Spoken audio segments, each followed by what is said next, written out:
Marcher seul n'est pas une tragédie, c'est une déclaration de pouvoir. Le monde veut te faire croire que être accompagné est synonyme de valeur, que si tu n'as pas l'approbation des autres, alors tu n'es pas suffisant. Mensonge. La solitude, quand tu la confrontes de face et sans excuse, est l'endroit où se forge le vrai caractère. Il n'y a pas de masque à soutenir, pas d'applaudissements pour distraire. Il ne reste que toi, ton esprit et ta capacité à rester ferme, même si personne ne te regarde. Le stoïcisme l'a mieux compris que quiconque. Marc Aurèle régnait sur des millions, mais il a écrit ses réflexions en solitude, comme si le poids de l'empire ne lui importait pas autant que le poids de son propre esprit. Sénèque enseignait que celui qui dépend de la foule est condamné à vivre en esclave. Et Épictète a clairement indiqué que la liberté commence quand tu apprends à ne pas avoir besoin de ce qui est hors de ton contrôle. C'est le vrai noyau. Arrêtez de craindre le silence et commencez à l'utiliser comme une arme. La solitude ne t'affaiblit pas, elle te dénude. Elle te montre qui tu es sans ornement ni validation. Et c'est là que tu as deux chemins. Fuir vers le bruit et les distractions, ou rester et affronter ce que tu crains tant de découvrir sur toi-même. Celui qui choisit le second se transforme en quelqu'un de différent, plus fort, plus discipliné, plus conscient de son pouvoir intérieur. Cette vidéo ne va pas romantiser la solitude, elle ne va pas non plus te dire que c'est facile, c'est dur, inconfortable, même brutal parfois. Mais c'est aussi l'entraînement le plus réel qui existe pour devenir quelqu'un d'indestructible. Ici, tu apprendras 8 leçons pratiques qui vont t'enseigner comment transformer ton silence en liberté, ta discipline en un bouclier et ta solitude en la base de ta croissance. Si tu décides de rester jusqu'à la fin, tu découvriras que l'homme ou la femme qui apprend à marcher seul est le seul qui n'est jamais vraiment seul. 1. Commence tes journées en maîtrisant ton esprit. L'esprit au réveil est comme un cheval sauvage qui n'a pas encore senti la bride. Dès que tu ouvres les yeux, des pensées, des inquiétudes et des tâches en attente commencent à galoper, cherchant à t'entraîner sans direction. Si tu ne prends pas le contrôle à ce premier instant, tu passeras le reste de la journée à suivre des impulsions que tu n'as pas choisies et des émotions que tu ne maîtrises pas.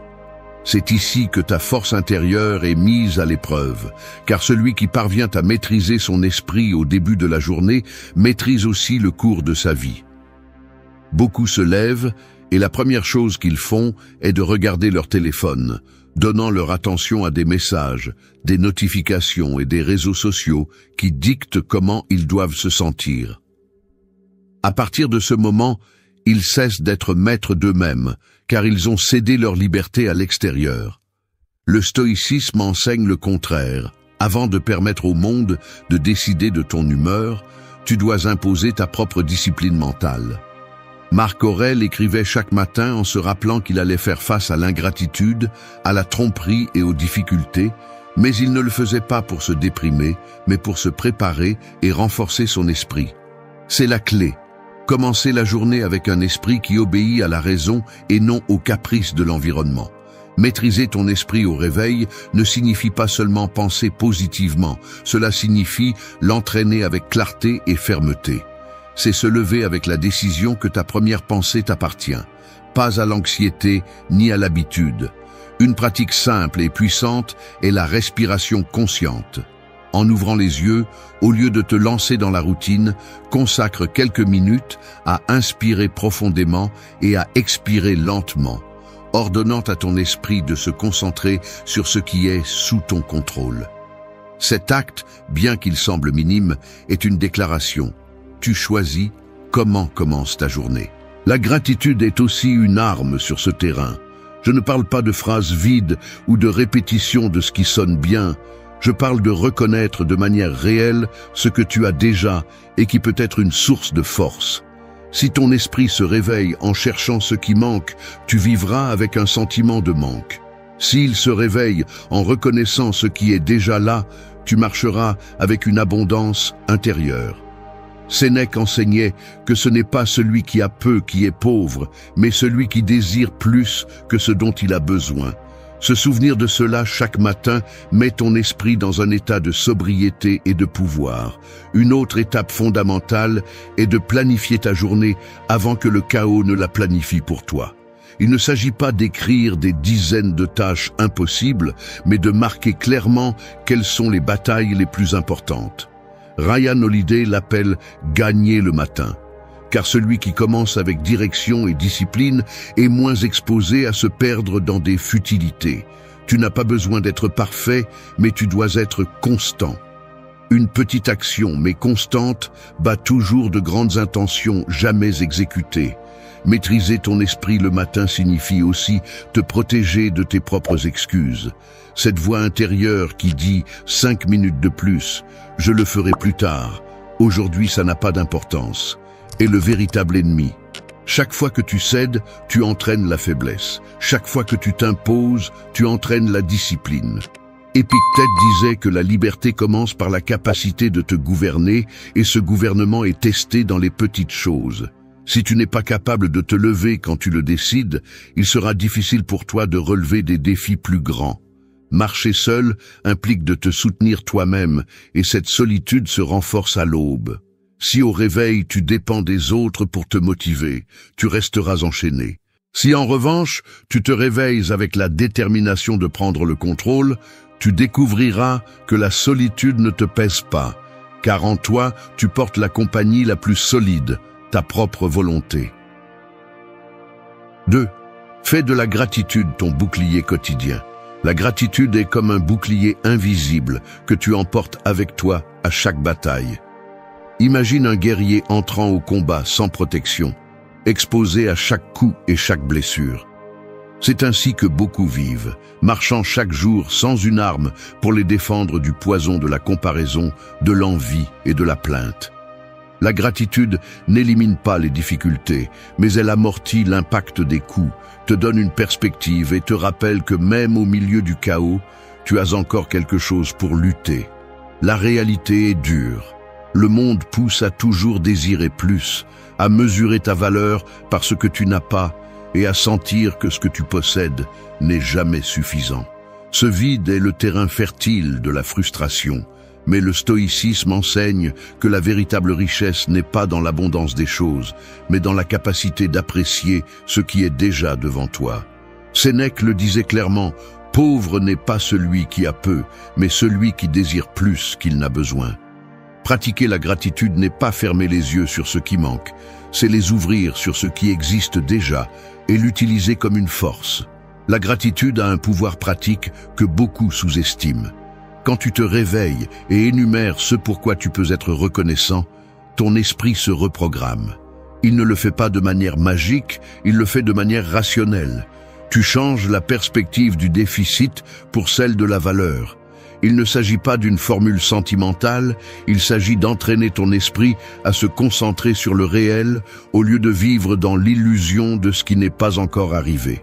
Cette approche diminue l'anxiété, car au lieu de désirer constamment, tu reconnais que tu as déjà des bases solides sur lesquelles marcher. Faire de la gratitude un bouclier signifie l'utiliser dans les moments d'attaque.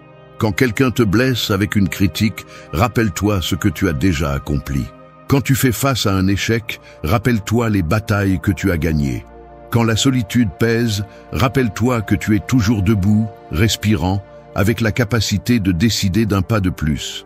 Ce rappel n'est pas une évasion, c'est une réaffirmation de ta force. Marc Aurèle répétait dans ses méditations que ce qui arrive fait partie de la nature et que l'homme fort ne se plaint pas, il agit avec ce qu'il a. C'est le cœur de la gratitude. Ne pas regretter ce qui manque, mais utiliser avec dignité ce qui est déjà entre tes mains. Dans la pratique quotidienne, exercer ce bouclier n'est pas compliqué, mais il demande de la constance. Tu peux prendre un cahier et noter chaque jour 3 choses concrètes pour lesquelles tu es reconnaissant. Ne répète pas des phrases vides, écris avec précision. La conversation que tu as eue, la santé que tu maintiens, la discipline que tu as appliquée même si personne ne l'a remarqué. Ces détails peuvent sembler minimes, mais ce sont des briques invisibles qui construisent une forteresse mentale impénétrable. James Clear parle dans ses écrits du pouvoir des petites habitudes qui s'accumulent avec le temps. La gratitude en fait partie. Pratiquée quotidiennement, elle n'améliore pas seulement ton humeur, elle change ta façon d'affronter la vie. Tu ne marches plus comme une victime des circonstances, tu marches comme quelqu'un conscient que même dans les petites choses, il y a de l'abondance. Et cette conscience te donne un énorme avantage. Tu réduis le besoin de dépendre des autres pour te sentir complet. La plainte est le langage du faible. La gratitude est le langage du fort. Celui qui se plaint donne son pouvoir au monde. Celui qui est reconnaissant le récupère. Et quand tu fais de la gratitude ton bouclier, tu ne te contentes pas de survivre. Tu avances avec plus de fermeté. Le bruit extérieur peut essayer de te renverser, mais ton esprit saura que rien ne peut te prendre ce que tu apprécies déjà. La gratitude n'est pas du conformisme, c'est de la clarté. Et dans un monde qui te pousse à te sentir insuffisant, marcher avec gratitude est l'acte le plus rebelle de tous. 3. Fais de la solitude ton terrain d'entraînement. La solitude est comme un terrain aride où beaucoup pensent que rien ne peut pousser. Ceux qui la fuient la voient comme un désert vide, étouffant et inutile. Cependant, pour celui qui ose rester en ce lieu, la solitude devient un terrain d'entraînement silencieux, où chaque pas, chaque silence et chaque pensée sont des exercices qui renforcent le caractère. Ce n'est pas un vide, c'est une salle de sport invisible où se forge la résistance émotionnelle et la clarté mentale que le bruit du monde ne peut jamais donner. La société enseigne à craindre la solitude. On nous répète que être seul, c'est être incomplet, que si tu n'es pas entouré de personnes, tu ne vaux rien, que tu as besoin de compagnie pour avoir un sens. Ce message crée des multitudes d'individus incapables de se tenir debout sans l'approbation des autres. Épictète enseignait que la liberté commence à l'intérieur, et personne ne peut entraîner cette liberté s'il n'apprend pas à vivre avec lui-même.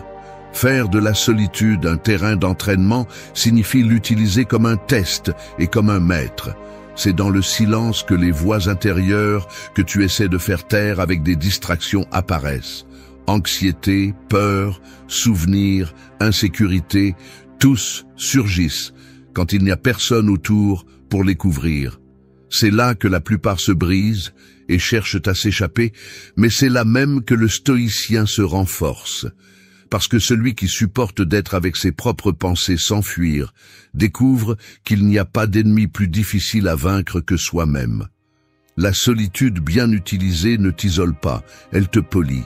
C'est comme le fer qui est placé dans le feu, il chauffe, il se déforme, mais finit par être plus résistant. Marcher seul t'oblige à affronter des faiblesses qui restent cachées en compagnie. Elle t'apprend à ne pas avoir besoin de la validation des autres pour prendre des décisions, à ne pas dépendre de la compagnie pour te sentir valorisé, à ne pas fuir de toi-même. Cette indépendance intérieure est la base de la véritable force. En pratique, tu peux transformer la solitude en entraînement avec des actions simples mais puissantes. Une promenade en silence, sans musique ni distraction, laissant ton esprit respirer sans stimuli externes. Une séance d'écriture où tu vides tes pensées sans filtre, observant ce qui occupe vraiment ton intérieur. Une méditation stoïcienne où tu te rappelles que ce qui est sous ton contrôle, c'est ton esprit et ton attitude et rien d'autre. Chacun de ces exercices est un soulèvement de poids émotionnels, des répétitions qui renforcent l'esprit, tout comme une salle de sport renforce le corps. La discipline est la clé de ce processus. Il ne suffit pas de passer du temps seul, tu as besoin de l'affronter avec intention. Si tu utilises ta solitude seulement pour te noyer dans des pensées négatives ou pour te perdre dans des distractions, tu n'entraînes rien. Ryan Holiday écrit que le silence est l'espace où se décident les grandes batailles de l'esprit. Sans solitude, il n'y a pas de concentration. Sans concentration, il n'y a pas de discipline, et sans discipline, il n'y a pas de liberté. Faire de la solitude ton terrain d'entraînement ne signifie pas que tu dois te retirer du monde pour toujours. Cela signifie que tu as besoin d'un lieu et d'un moment où tu es ton propre maître. Le monde craint la solitude parce qu'il ne sait pas quoi en faire.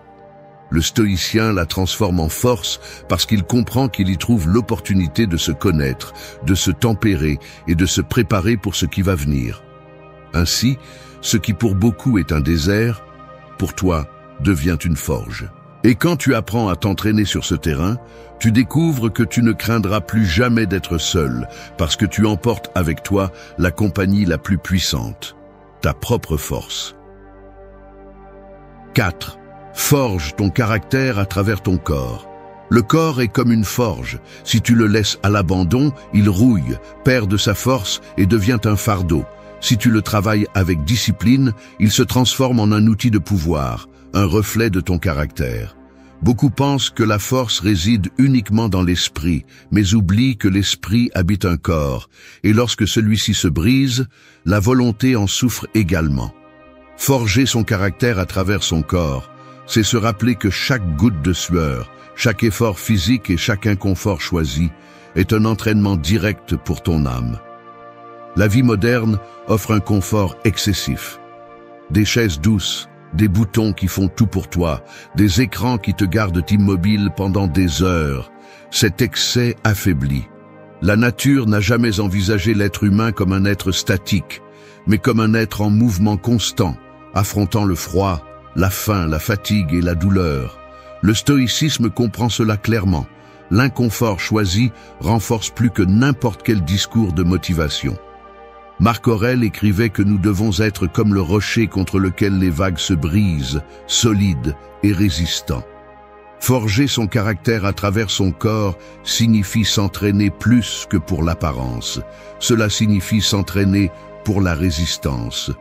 Courir sous le soleil, soulever des poids quand le corps veut abandonner, maintenir une posture ferme au milieu de la fatigue, toutes ces expériences construisent une volonté inébranlable. Sénèque disait que le luxe et le confort endorment, tandis que la difficulté réveille le véritable pouvoir d'un homme. Chaque fois que tu choisis de transpirer plutôt que de céder, tu entraînes ton esprit à être inébranlable face aux épreuves de la vie. En pratique, cela ne nécessite pas de complications. Tu n'as pas besoin de gymnase coûteux ni de routines impossibles, tu as besoin de constance. Une marche quotidienne à un rythme soutenu, des exercices de résistance avec ton propre poids, un sport qui défie tes limites.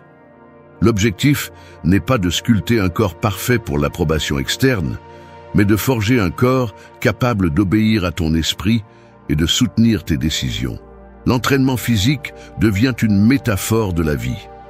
Quand tu soulèves du poids et que la barre semble insupportable, tu as deux options. La lâcher ou résister un peu plus. Ce même choix se présente dans tes batailles quotidiennes, dans ton travail, dans tes relations, dans tes objectifs. Si tu entraînes ton corps à ne pas abandonner physiquement, ton esprit apprend à ne pas abandonner émotionnellement. James Clear l'explique lorsqu'il parle d'habitude. Ce que tu répètes devient ton identité. Un corps discipliné façonne une identité disciplinée. La solitude se renforce lorsque ton corps est préparé. Marcher seul avec un corps faible génère de l'insécurité, de la peur et de la fragilité. Marcher seul avec un corps entraîné génère de la confiance, de la résilience et de la sécurité à chaque pas. Non pas parce que tu es physiquement invincible, mais parce que tu sais que tu es capable de résister plus que tu ne le pensais. Cette connaissance intérieure se répand dans chaque domaine de ta vie. Forger son caractère à travers son corps ne signifie pas en être obsédé. Cela signifie l'utiliser comme l'outil qu'il est. Le corps est le terrain le plus visible où ta discipline est mise à l'épreuve. Chaque matin où tu choisis de bouger plutôt que de rester immobile, chaque entraînement que tu termines même si tu n'en as pas envie, chaque douleur physique que tu supportes sans abandonner est un rappel que tu es maître de ta volonté. Le guerrier stoïcien ne se forge pas seulement dans le silence de l'esprit, mais aussi dans l'effort du corps. Et lorsque tu unis les deux, esprit et corps, tu obtiens une cohérence puissante. 5. Nourris ton esprit avec une véritable sagesse. L'esprit est comme un champ fertile. Si tu sèmes des déchets, des mauvaises herbes pousseront et étoufferont tout ce qui est précieux. Si tu sèmes des graines de sagesse, avec le temps tu auras des racines profondes et des fruits qui soutiennent ta vie. Aujourd'hui, plus que jamais, nous vivons entourés de bruit, d'informations superficielles et d'opinions déguisées en vérité. Et chaque chose que tu consommes devient une partie de toi, dans ta façon de penser, dans ta réaction et dans les décisions que tu prends. Nourrir ton esprit avec une véritable sagesse n'est pas un luxe intellectuel, c'est une nécessité pour construire une force intérieure. Le problème de beaucoup est qu'ils remplissent leur tête avec tout ce qui apparaît sur un écran. Des séries interminables, des nouvelles manipulées, des conversations sans sens. Tout cela agit comme de la malbouffe mentale. Elle satisfait momentanément, mais affaiblit à long terme. Le stoïcisme, en revanche, propose un régime mental exigeant et nutritif. Marc Aurèle n'écrivait pas ses méditations pour se divertir, mais pour se rappeler l'essentiel et se corriger chaque jour. Sénèque consacrait des lettres entières à renforcer l'âme, pas à se perdre dans les rumeurs. Nourrir ton esprit avec une véritable sagesse signifie choisir avec soin ce que tu laisses entrer. Tout comme tu ne mettrais pas volontairement du poison dans ton corps, tu ne devrais pas remplir ta tête d'idées qui t'affaiblissent.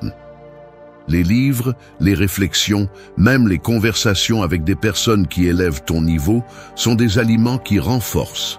Ryan Holiday, par exemple, reprend les enseignements des stoïciens pour les appliquer à la vie moderne, montrant que la sagesse ancienne n'est pas une théorie morte, mais un guide pratique pour survivre au chaos d'aujourd'hui.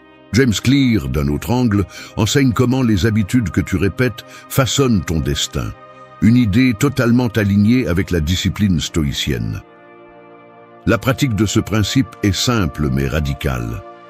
Consacre chaque jour un espace pour nourrir ton esprit avec du contenu qui te rapproche de la personne que tu veux être. Cela peut être lire un extrait de méditation, écouter un livre audio qui te défie de penser, écrire tes propres réflexions dans un cahier. La clé est que ce soit un aliment avec de la substance, quelque chose qui laisse une trace. Si ton esprit consomme de la sagesse constamment, il apprendra à répondre avec calme aux attaques, avec clarté aux doutes et avec fermeté aux tentations. Un détail crucial est de comprendre que la sagesse n'est pas toujours confortable. Parfois, lire les grands penseurs fait mal parce qu'ils exposent des vérités que nous préférons ignorer. Ils nous montrent que nous sommes plus faibles que nous le pensons, plus dépendants que nous l'admettons, plus craintifs que nous ne le prétendons. Mais c'est justement dans ce coup que se trouve l'opportunité de grandir. La véritable sagesse ne cherche pas à caresser ton ego, elle cherche à te réveiller. Le contraste avec le bruit quotidien est évident. Si tu remplis ton esprit de divertissements vides, tu peux peut-être échapper un moment à la réalité, mais ton caractère ne change pas. Si tu remplis ton esprit de sagesse, tu peux peut-être faire face à l'inconfort, mais ton esprit se renforce. Tout comme le corps a besoin d'une nourriture nutritive, même si elle ne goûte pas toujours bon, l'esprit a besoin d'enseignements qui dérangent et transforment. Le résultat de cette habitude est frappant. Un esprit nourri de sagesse ne s'effondre pas au premier obstacle, car il a des racines profondes. Il n'a pas besoin de l'approbation externe, car il se base sur des principes solides. Il ne craint pas le silence, car il l'utilise pour réfléchir. Ainsi, chaque mot que tu lis, chaque idée que tu adoptes, chaque réflexion que tu répètes devient des briques invisibles qui construisent ta force intérieure. 6. Transforme ta solitude en service. La solitude est comme une rivière tumultueuse. Si tu la contiens et la gardes pour toi seul, elle stagne et pourrit. Mais si tu la canalises vers les autres, elle devient vie, une force qui nourrit tout ce qu'elle touche. C'est ce qui se passe avec l'énergie qui naît lorsque tu apprends à marcher seul. Tu peux l'utiliser uniquement pour résister en silence, ou tu peux la transformer en un service qui inspire et élève les autres. La différence entre te noyer dans la solitude et grandir avec elle réside dans la façon dont tu décides d'utiliser cette force intérieure. L'erreur de beaucoup est de croire que la solitude doit être vécue en isolement total, comme si se retirer du monde était le but ultime. Le stoïcisme enseigne le contraire. La solitude est un entraînement, mais le but de la vertu est toujours de se partager. Marc Aurèle, malgré la responsabilité de l'empire qu'il portait, considérait son devoir comme un service constant à la communauté. Épictète, bien qu'il ait vécu en esclave une grande partie de sa vie, enseignait aux autres à trouver la liberté intérieure. Et Sénèque, au milieu de la politique romaine, répétait que personne ne peut vivre heureux s'il ne pense qu'à lui-même. La solitude est la forge, mais le service est le but. Transformer ta solitude en service signifie prendre la clarté et la discipline que tu as cultivées en silence et les mettre au service des autres. Il ne s'agit pas de faire de grands discours ni de chercher la reconnaissance. Il s'agit d'actions petites et constantes qui naissent de ta force. Cela peut être écouter quelqu'un sans juger, donner un conseil sincère, travailler avec excellence, même si personne ne te félicite, ou consacrer ton énergie à des projets qui améliorent la vie des autres.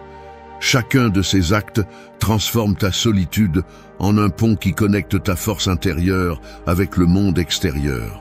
La clé est de comprendre que le service n'est pas une faiblesse, c'est un acte de pouvoir. Seul celui qui est plein peut donner sans se vider. Seul celui qui est ferme peut soutenir les autres sans tomber. Si ta solitude t'a appris à te suffire à toi-même, alors elle t'a aussi donné la capacité de partager sans peur, sans besoin d'approbation et sans attendre de récompense. C'est la grandeur du service stoïcien. Il naît de l'autosuffisance, non de la dépendance. Dans la vie quotidienne, cela peut se traduire par des habitudes simples, consacrer du temps à enseigner ce que tu sais au lieu de le garder pour toi, pratiquer l'empathie dans un monde plein d'indifférence, ou t'engager dans des causes qui vont au-delà de ton intérêt personnel. Chaque fois que tu transformes ta discipline en aide concrète, tu renforces ton but. Parce qu'il n'y a pas de véritable force si elle reste enfermée. L'acier le plus résistant n'est pas forgé pour être gardé, il est forgé pour être utilisé. Ryan Holiday parle de l'importance de voir la vie comme un devoir plutôt que comme un droit. Ta discipline, ton calme et ta force ne sont pas seulement pour toi, ce sont des outils pour servir. James Clear, dans sa vision des habitudes, souligne que les changements personnels les plus solides sont ceux qui ont un impact sur les autres. Quand ton effort a des répercussions au-delà de toi-même, il devient plus difficile d'abandonner parce que maintenant ta vie a un poids qui transcende l'individuel. Transformer ta solitude en service est aussi une façon de te protéger contre l'ego. La solitude peut devenir un espace de fierté, de croire que tu n'as besoin de personne et que le monde ne mérite rien de toi. Cette voie ne mène qu'au vide. Le stoïcien, en revanche, comprend que la véritable liberté n'est pas de s'isoler, mais de participer au monde avec cohérence et vertu. Ainsi, ton silence devient une parole qui guide, ta discipline un exemple qui inspire, et ta force un refuge pour les autres. 7. Répondez toujours à partir de votre pouvoir intérieur. La vie est comme un plateau de jeu où les autres essaient constamment de bouger vos pièces. Ils veulent vous provoquer, vous déplacer, manipuler vos émotions et vous pousser à réagir sans réfléchir. Si vous n'avez pas le contrôle, vous devenez une marionnette des circonstances, dansant au rythme de ce que les autres décident. Mais lorsque vous apprenez à répondre à partir de votre pouvoir intérieur, vous cessez d'être une pièce déplacée par des mains étrangères et vous devenez le joueur qui détient la stratégie. C'est là la différence entre vivre en victime ou vivre en maître de soi. Le monde moderne vit de réactions impulsives. Réseaux sociaux, discussions vides, attaques déguisées en blagues, critiques lancées sans pitié. Chaque stimulus cherche à vous arracher une réponse immédiate, viscérale, émotionnelle. Et la plupart tombent parce que leur force ne vient pas de l'intérieur, mais des fluctuations externes. Le stoïcisme enseigne le contraire. Vous ne contrôlez pas ce qui se passe, mais vous contrôlez comment vous répondez. Marc Aurèle répétait que les hommes ne sont pas perturbés par les faits, mais par l'opinion qu'ils ont de ces faits. C'est l'essence du pouvoir intérieur. Décidez quelle signification donner à ce que vous affrontez avant de permettre qu'il vous abatte. Répondre à partir de votre pouvoir intérieur ne signifie pas être indifférent ou froid. Cela signifie agir avec conscience et fermeté au lieu de tomber dans le jeu de la provocation. Épictète l'expliquait durement. Si quelqu'un réussit à vous irriter, c'est parce que vous lui avez donné votre contrôle. Chaque fois que vous réagissez sans réfléchir, vous perdez un peu de liberté. Chaque fois que vous choisissez votre réponse, vous renforcez votre force. Le véritable maîtrise n'est pas de vaincre les autres dans des discussions inutiles, c'est de ne pas permettre à personne de gouverner votre état intérieur. En pratique, ce principe exige de la discipline. Lorsque quelqu'un vous attaque, votre instinct est de vous défendre immédiatement. Lorsque quelqu'un vous provoque, votre impulsion est de répondre de la même manière. Mais ce réflexe est ce qui vous rend faible, parce que vous agissez à partir de la blessure et non de la clarté. Maîtriser cette habitude nécessite une pause consciente, une respiration avant de répondre, une brève analyse pour savoir si cela vaut la peine de dépenser de l'énergie, une décision ferme de ne pas donner votre paix à celui qui cherche à la prendre. Cette pause est un acte de rébellion, car elle rompt le cycle de manipulation émotionnelle. La solitude renforce cette pratique, car lorsque vous apprenez à être avec vous-même sans dépendre de l'approbation de personne, vous apprenez aussi à ne pas vous effondrer face aux critiques ou aux offenses.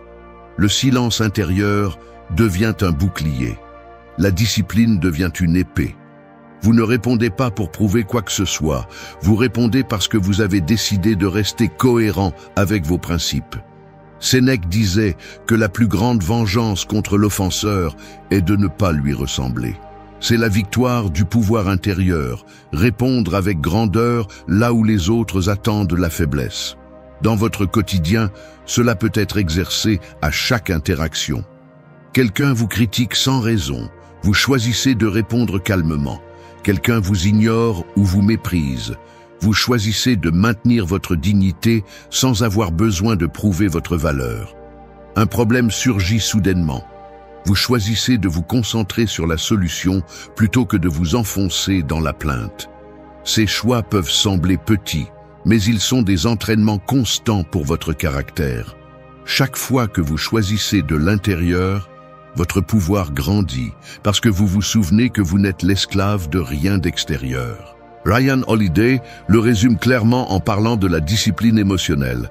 L'ennemi réel n'est jamais l'autre, c'est votre réaction incontrôlée.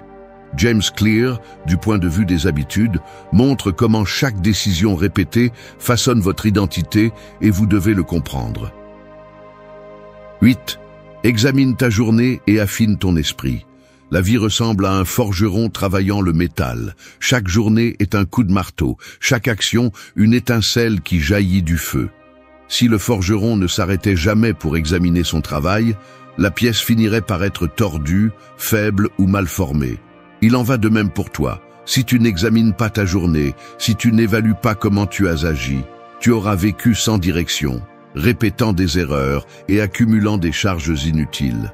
Examiner ta journée n'est pas un rituel vide, c'est l'acte de t'arrêter devant le miroir de ta conscience pour affiner ton esprit.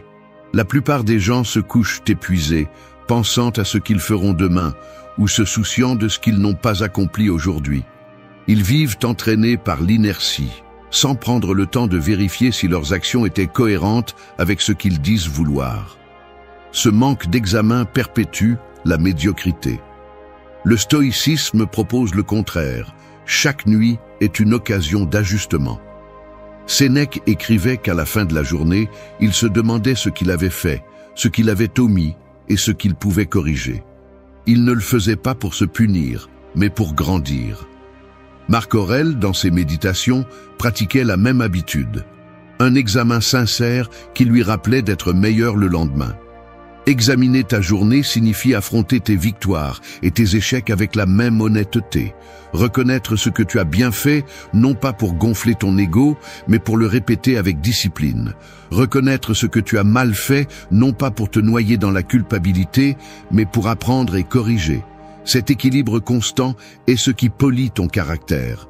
Chaque examen nocturne est comme aiguiser une épée. Tu enlèves les impuretés, corriges les bords et prépares l'arme pour la prochaine bataille. En pratique, cette habitude peut sembler simple, mais elle exige du courage.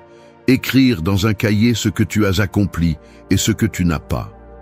Te demander si tes actions étaient alignées sur tes principes. Évaluer si tu as répondu à partir de ton pouvoir intérieur ou si tu t'es laissé emporter par la colère, la peur ou le confort. Cet acte de réflexion ne prend que quelques minutes, mais l'impact est énorme, car il transforme chaque jour en une marche vers une version plus solide de toi-même. L'examen quotidien révèle également des schémas cachés. Si tu observes attentivement, tu remarqueras que les mêmes erreurs se répètent lorsque tu ne les corriges pas. Peut-être que tu procrastines toujours à la même heure, que tu réagis avec colère face au même type de personnes ou que tu tombes dans des distractions prévisibles. En l'écrivant, ces schémas deviennent visibles et cessent de te contrôler dans l'ombre. Tu as maintenant l'occasion de les affronter avec clarté et de les transformer en discipline.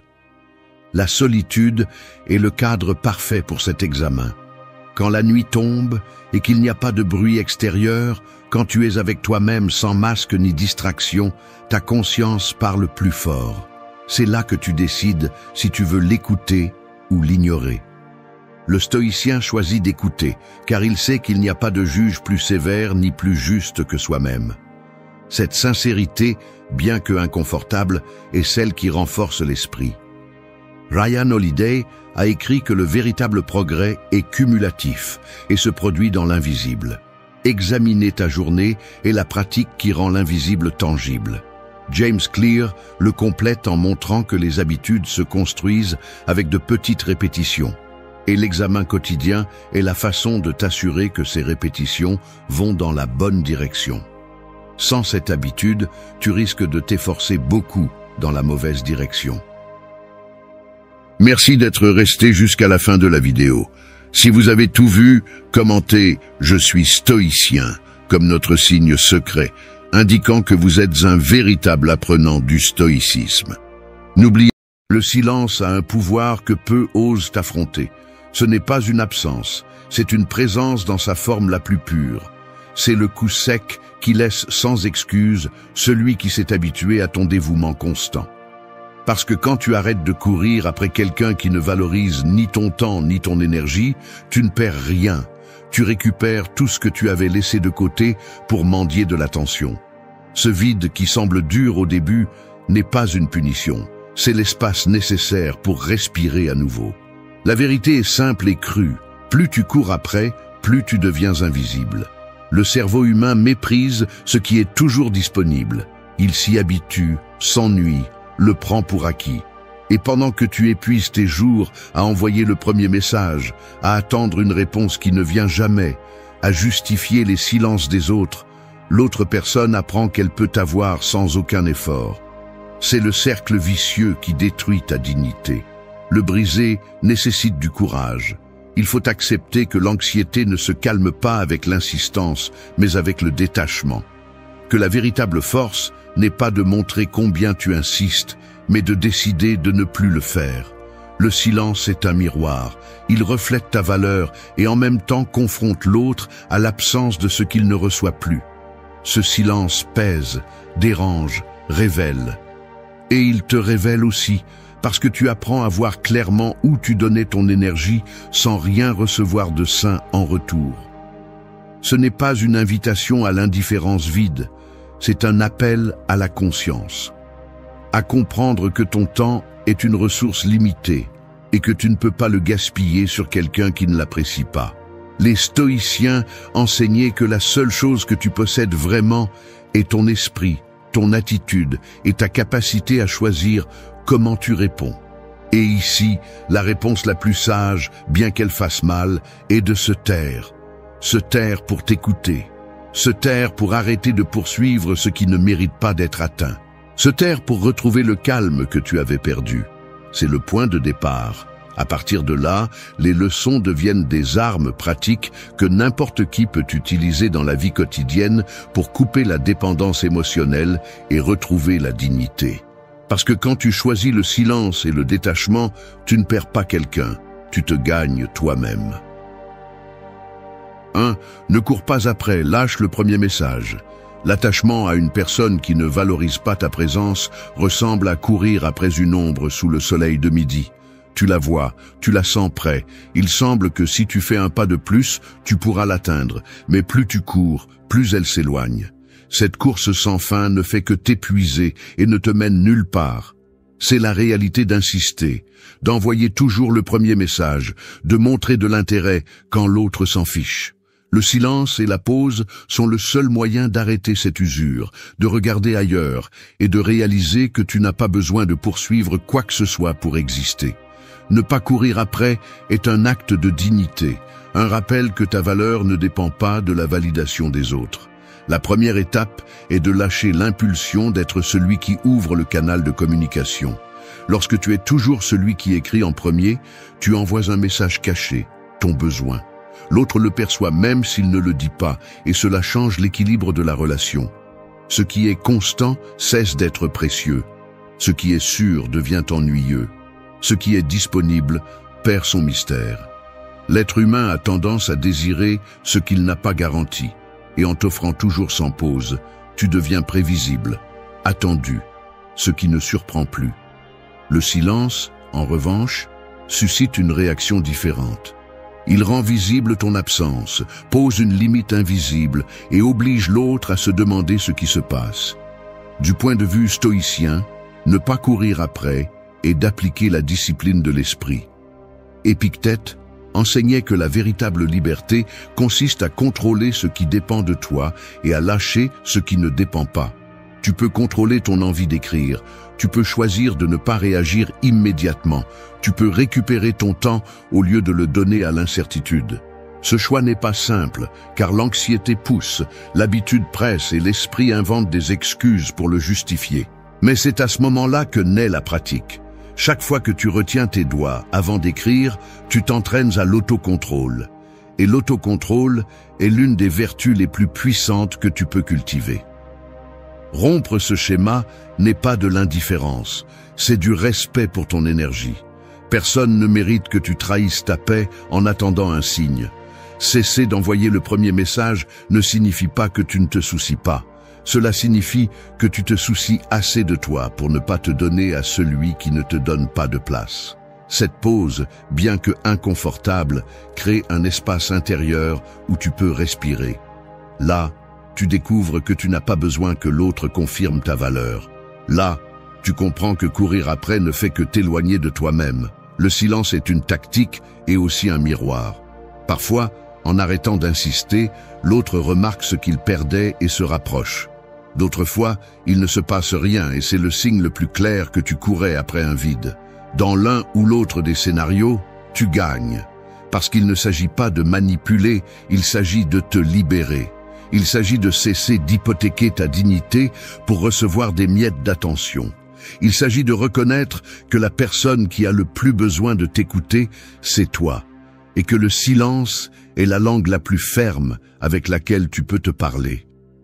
La prochaine fois que tu ressens l'envie d'être celui qui commence, rappelle-toi de l'ombre. Rappelle-toi que cette course ne finit jamais. Rappelle-toi que s'arrêter est plus courageux que de continuer. Parce que celui qui ne reconnaît pas ta présence ne mérite pas ton insistance. Et parce que courir après ne fait que te transformer en prisonnier d'une illusion que tu n'atteindras jamais. La véritable liberté commence quand tu décides de t'arrêter. 2. Enterre le téléphone et brise le sort. Le téléphone dans tes mains ressemble à un hôtel moderne, brillant et silencieux, où tu offres chaque minute de ton attention comme s'il s'agissait d'un sacrifice. Tu attends un signe, une notification, un éclair de lumière qui soulage l'anxiété. Ce petit objet devient une chaîne invisible qui te lie à l'attente de l'autre. Ce n'est pas l'appareil qui te contrôle, c'est le sort que tu lances sur toi-même chaque fois que tu vérifies sans raison, chaque fois que tu laisses l'écran définir si tu es vu ou ignoré. Enterrer le téléphone ne signifie pas le détruire. Cela signifie lui arracher le pouvoir qu'il n'aurait jamais dû avoir sur ta paix. Ce qui commence comme une habitude finit par être un schéma de dépendance. Vérifier constamment le téléphone renforce l'idée que ta valeur dépend d'une réponse. L'esprit entre dans un cycle de récompense et de frustration. Une notification te soulève, le silence te plonge. Cette oscillation est un poison lent qui érode ton estime de soi et consomme ton temps. Rompre ce sort est un acte de rébellion contre une addiction émotionnelle déguisée en habitude quotidienne. Le détachement commence lorsque tu choisis de mettre une distance physique, lorsque tu décides de laisser le téléphone hors de ta portée, lorsque tu comprends que tout silence n'a pas besoin d'être interprété comme un rejet. Le stoïcisme enseigne à différencier ce qui dépend de toi et ce qui ne dépend pas. Le message qui n'arrive pas, l'appel qui n'a pas lieu, l'attention que tu ne reçois pas, tout cela n'est pas entre tes mains. Ce qui est sous ton contrôle, c'est comment tu gères ton attention, comment tu décides d'utiliser ton temps, quel espace mental tu choisis de nourrir. Lorsque tu enterres le téléphone, même pour quelques heures, tu envoies un message clair. Ta vie n'est pas subordonnée à un appareil ni aux réponses de personne. Tu récupères ton énergie pour l'investir dans ce qui construit, dans ce qui t'appartient, dans ce qui ne dépend pas de la validation externe. Beaucoup craignent ce silence parce qu'ils le confondent avec le vide. Mais ce vide est fertile si tu sais l'utiliser. En éteignant le bruit numérique, tu entends ta propre pensée, tu reconnais l'anxiété que tu essayais de couvrir avec des notifications, et tu découvres que tu n'as pas besoin d'être disponible tout le temps pour être quelqu'un de précieux. Le téléphone enterré n'est pas une absence de vie, c'est la preuve que tu peux vivre sans dépendre de stimuli constants. Cette décision te redonne du pouvoir, du calme et de la clarté. Rompre le sort ne se fait pas du jour au lendemain, car l'esprit est entraîné à chercher la récompense immédiate. C'est pourquoi enterre le téléphone dans les moments critiques, avant de dormir, au réveil, pendant les heures où tu as besoin de concentration. Ces espaces deviennent des rituels de libération. Tu arrêtes de donner tes émotions au gré d'un écran et tu commences à renforcer ton autocontrôle. Ce n'est pas facile au début, mais chaque minute que tu passes sans le vérifier est une victoire sur l'anxiété. Le détachement se pratique au quotidien, pas dans des discours vides. Lorsque tu choisis de laisser le téléphone face vers le bas, loin de tes mains, tu te dis que ton temps vaut plus que l'attente. Tu entraînes ton esprit à ne pas mendier l'attention. Tu te rappelles que le calme ne dépend pas d'un signal externe, mais de ta capacité à te maintenir dans le silence. Cette pratique, répétée encore et encore, devient une discipline. Et la discipline te rend libre. Parce qu'à la fin, ce qui a servi n'est pas l'appareil, mais l'espoir qu'à travers lui arrive ce qui te manque en personne. Enterrer le téléphone, c'est briser le sort. C'est te prouver que tu peux respirer sans cette confirmation. C'est découvrir que ta valeur n'a jamais été dans un message en attente, mais dans ta décision de ne pas vivre en attente de personne. 3. Fais du papier ton exutoire nocturne. L'esprit agité ressemble à une pièce pleine d'échos. Chaque pensée rebondit, se multiplie et revient plus forte qu'elle n'est entrée. Quand la nuit tombe et que tout à l'extérieur se tait, ce bruit interne s'intensifie. C'est alors que l'anxiété se déguise en insomnie, quand le besoin d'attention se transforme en questions sans réponse. Là, le papier devient un refuge. Une feuille blanche ne juge pas, n'ignore pas, ne répond pas avec indifférence. Elle t'offre un espace sûr pour libérer ce qui te brûle de l'intérieur. Faire de l'écriture nocturne une habitude est comme ouvrir une fenêtre au milieu d'une pièce étouffante. L'air entre, les charges s'allègent et l'esprit retrouve de l'oxygène. Le détachement ne commence pas toujours par de grandes décisions, parfois il naît de gestes simples. Écrire ce que tu ressens à la fin de la journée est un acte de sincérité envers toi-même. C'est le moment où tu arrêtes de chercher à l'extérieur ce que tu peux seulement libérer à l'intérieur. En mettant en mots ton anxiété, ta colère ou ta tristesse, tu enlèves le pouvoir à ce qui te gardait silencieusement prisonnier. La pensée écrite cesse d'être un monstre invisible pour devenir quelque chose que tu peux observer, analyser et comprendre. Ce changement de perspective est l'un des outils les plus puissants du détachement émotionnel. Les stoïciens parlaient d'examiner chaque jour avant de dormir. Sénèque écrivait qu'il passait en revue ses actions et pensées nocturnes comme un juge examinant un cas. Il ne le faisait pas pour se punir, mais pour se corriger, pour ne pas répéter les erreurs et pour cultiver la clarté. En suivant cette pratique, le papier devient un miroir. Il te montre où tu as donné trop, où tu as couru après celui qui ne le méritait pas, où tu t'es trompé et où tu as été fort. Cette révision constante renforce le caractère et empêche de retomber dans les mêmes schémas de dépendance. Écrire brise aussi l'urgence de communiquer avec celui qui ne répond pas. Souvent, tu cherches le téléphone pour envoyer un message qui soulage la pression dans ta poitrine, mais ce dont tu as vraiment besoin n'est pas que l'autre te lise, mais que tu t'écoutes toi-même. Le papier remplit cette fonction. Il absorbe tes mots, te rend la sérénité et élimine le poids de devoir le porter en silence. Ce que tu laisses écrit ne vit plus dans ton esprit, il vit sur la feuille, et cela te permet de dormir plus paisiblement. Fais de l'exutoire nocturne un rituel. Au lieu de vérifier ton téléphone avant de dormir, allume une lampe douce, prends un stylo et laisse sortir tout ce que tu as accumulé. Peu importe si c'est désordonné, peu importe si cela n'a pas de sens. Le but n'est pas de créer de la beauté, mais de libérer la pression. Au début, cela peut sembler insignifiant, mais avec le temps, tu remarqueras que ta relation avec tes émotions change. Tu ne cours plus après les autres, tu te reconnais toi-même.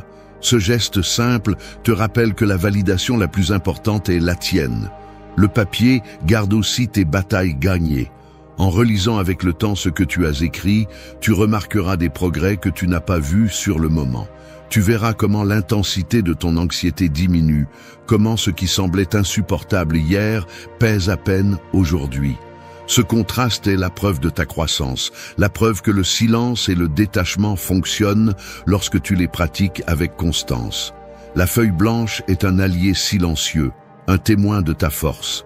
Fais-en ton confident chaque nuit et tu découvriras que tu n'as pas besoin de déverser tes émotions dans des conversations qui ne sont jamais réciproques. Ta dignité mérite un meilleur espace. Fais du papier ton exutoire nocturne et transforme-le en preuve vivante que ta paix ne dépend plus de personne d'autre que de toi. 4. Surmonte l'anxiété par le mouvement.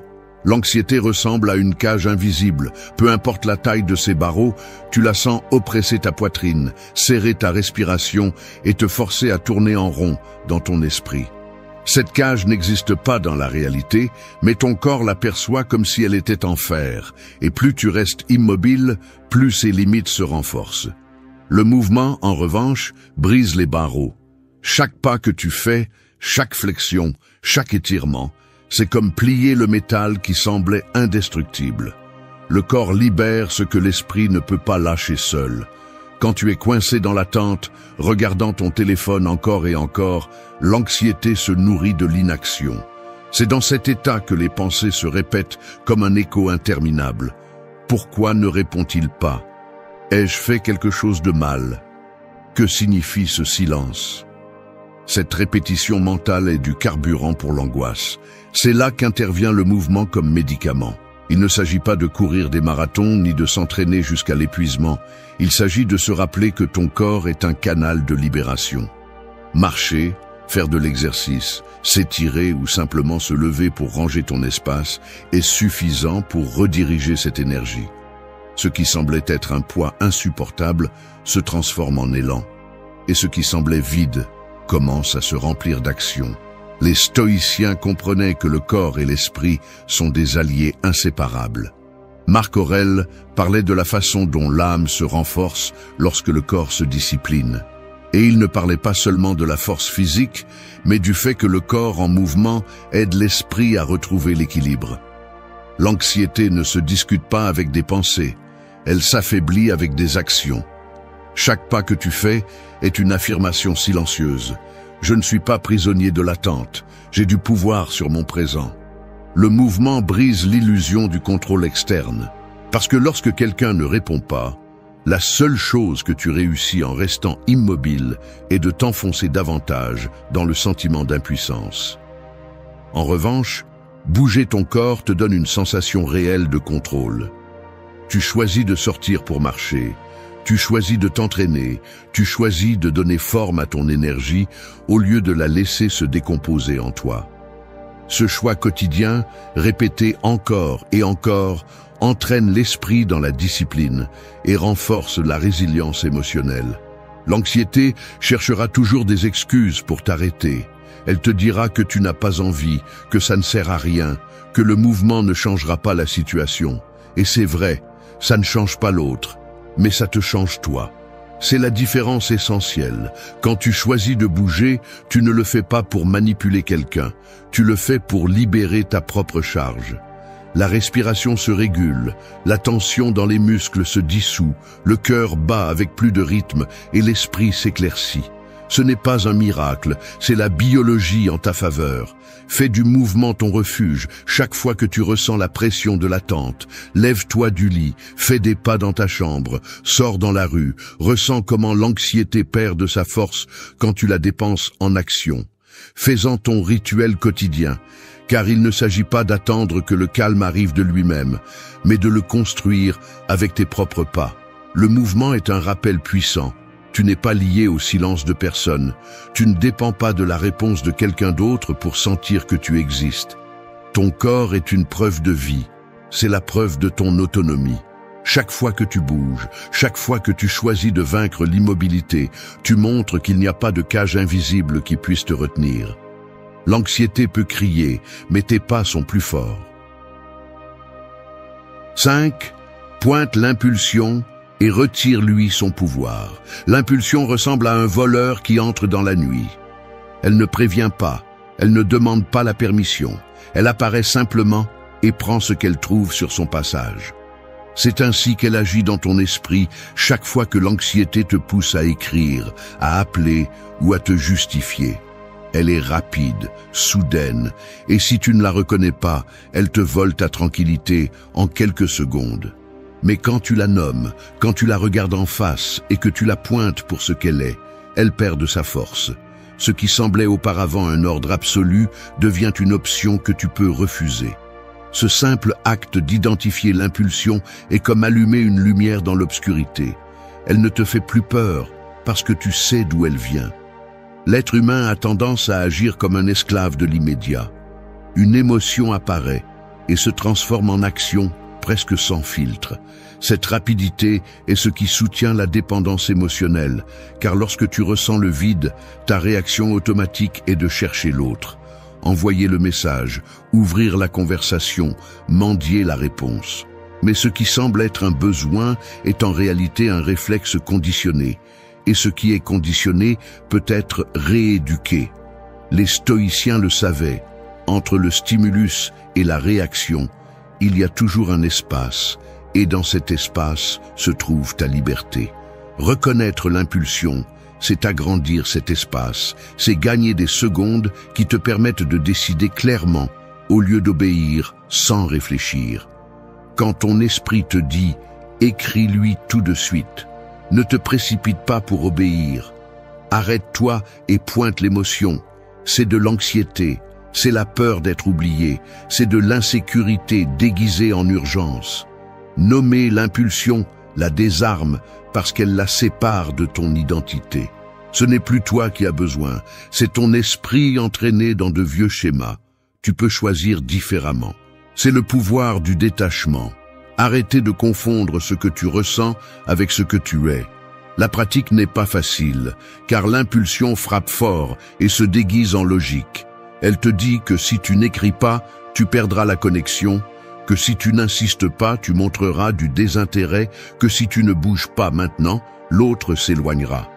Mais demande-toi froidement, l'insistance a-t-elle apporté le respect que tu cherches? Ou a-t-elle rendu ta présence si banale qu'elle n'est plus appréciée? Chaque fois que tu cèdes à l'impulsion, tu alimentes le cycle. Chaque fois que tu la pointes et choisis de ne pas obéir, tu brises une chaîne. Le stoïcisme propose d'observer l'esprit comme un gardien observe une ville. Ton attention est le gardien qui patrouille, qui détecte les mouvements suspects et décide s'il agit ou non. Si tu ne surveilles pas, l'impulsion entre et cause des ravages. Si tu es attentif, tu la vois arriver et tu la désarmes avant qu'elle ne te contrôle. Cette vigilance consciente est une forme de discipline qui se pratique tous les jours. Fais l'exercice pratique. La prochaine fois que tu ressens le désir d'écrire, respire et nomme-le. C'est de la peur, c'est de l'anxiété, c'est de l'attachement. Écris-le sur une feuille si nécessaire. Ce simple geste te sépare du feu intérieur. Et dans cette courte distance, tu as le pouvoir de décider avec l'esprit et non avec l'urgence. L'impulsion n'est qu'un visiteur, pas un maître. La pointer, c'est lui retirer son déguisement de nécessité. Et quand tu la dépouilles de ce pouvoir, tu découvres que tu n'es pas prisonnier de ton anxiété, tu es maître de ton choix. Cette pratique quotidienne transforme le silence en une décision consciente et non en une bataille perdue. Parce qu'au final, ce qui te rend fort n'est pas de ne pas ressentir l'impulsion, mais de ne pas lui obéir. 6. Fais du silence ta première réponse. Le silence ressemble à un mur de pierre au milieu d'un champ ouvert. Celui qui le confronte peut l'interpréter comme de la froideur, de l'indifférence ou du mystère, mais la vérité est que ce mur n'est pas là pour décorer, il est là pour protéger. C'est ainsi que cela fonctionne lorsque tu décides que ta première réponse ne sera pas une justification ni une explication, mais le silence. Ce mur invisible ne se dresse pas contre les autres, il se dresse en ta faveur. C'est la première ligne de défense contre la manipulation émotionnelle, contre l'anxiété qui te pousse à réagir immédiatement et contre l'habitude de donner ton calme en échange de miettes d'attention. Répondre immédiatement est un réflexe qui naît de la peur. Tu as peur de perdre la connexion, tu as peur de paraître distant, tu as peur que l'autre interprète mal ta pose. Cependant, le paradoxe est clair. Plus tu réponds rapidement, moins ta parole a de valeur. L'immédiat devient commun, le disponible devient jetable. Le silence, en revanche, introduit un vide qui fait réfléchir, qui oblige à remarquer ton absence, qui génère un contraste dans un monde saturé de réponses instantanées. Ce contraste est ce qui redonne de la force à ta présence. Les stoïciens comprenaient que le silence n'est pas une faiblesse, mais une stratégie. Marc Aurèle réfléchissait que parler moins et observer plus renforce le jugement, car l'esprit a le temps d'analyser avant de réagir. Appliquer ce principe à ta vie quotidienne signifie ne pas te laisser emporter par l'urgence émotionnelle. Quand quelqu'un te blesse avec indifférence, ta première réponse ne doit pas être de supplier ni de demander, elle doit être le silence qui te rappelle que tu n'es pas obligé de participer à des dynamiques qui t'épuisent. Le silence est un miroir. Lorsque tu choisis de ne pas répondre, l'autre se retrouve face à face avec ses propres actes. S'il espérait ta réaction immédiate pour se sentir puissant, il ne l'obtient pas. S'il comptait sur ta disponibilité pour nourrir son ego, il découvre un vide. Ce reflet peut déranger, peut irriter, mais il révèle aussi où se trouvait la manipulation et où tu donnais ton énergie. Et le plus important, il te révèle à toi-même. Tu découvres que tu peux supporter le malaise de ne pas réagir et que ta valeur ne dépend pas de remplir les espaces vides avec des mots précipités. Fais du silence une habitude consciente. Cela ne signifie pas couper toute communication. Cela signifie que ta première réaction ne sera jamais impulsive. Respire, attends, analyse si cela vaut vraiment la peine de répondre. Souvent, tu découvriras que ce qui semblait urgent se dissout avec le temps. Cet intervalle est ton entraînement à la force. Chaque minute que tu maintiens le silence renforce ton autocontrôle. Chaque pause choisie est un rappel que ton calme est plus important que la hâte des autres. Le monde moderne glorifie l'immédiat, mais l'immédiat est rarement sage. Répondre par le silence est nager à contre-courant, c'est refuser d'être esclave du temps des autres. Tu décides de ton rythme, tu décides de ton espace, tu décides de ta dignité. Cette attitude n'est pas de l'indifférence, c'est du respect de soi. Et le respect de soi est ce qui distingue celui qui dépend de la validation des autres de celui qui se maintient sur son propre axe. La prochaine fois que tu ressens la pression de répondre immédiatement, rappelle-toi du mur de pierre. Rappelle-toi que tu n'as pas besoin d'expliquer chaque silence, ni de justifier chaque pause. Fais du silence ta première réponse et laisse-le parler pour toi. Parce que parfois, le silence dit plus que 1000 mots. Il dit que tu as le contrôle, que tu sais attendre, que tu n'as pas besoin de prouver quoi que ce soit. Et dans ce message sans voix se trouve ta plus grande force. 7. Construis pendant que les autres attendent. L'attente ressemble à un sablier arrêté. Le sable ne tombe pas, le temps semble figé, et ton attention est consumée en observant chaque grain au repos. C'est ainsi que cela fonctionne lorsque ta vie tourne autour de ce que quelqu'un fera ou ne fera pas, s'il répondra ou non, s'il valorisera ou continuera à ignorer. Tu deviens l'esclave d'un temps qui n'avance pas, d'une horloge qui ne change jamais. Mais à l'instant où tu décides de construire au lieu d'attendre, l'horloge se remet à courir. L'énergie qui était auparavant gaspillée en anxiété commence à se transformer en projet, en habitude, en action qui te rendent le contrôle et le but. La plus grande erreur de la dépendance émotionnelle est de croire que ta valeur dépend d'être vue par un autre. Cette croyance te paralyse, car tu mets ta vie en pause jusqu'à recevoir de l'attention. Cependant, l'attention ne se demande ni ne se supplie, elle s'attire. Et rien n'attire plus qu'une personne qui continue à avancer, qui ne s'arrête pas, qui construit même au milieu du silence.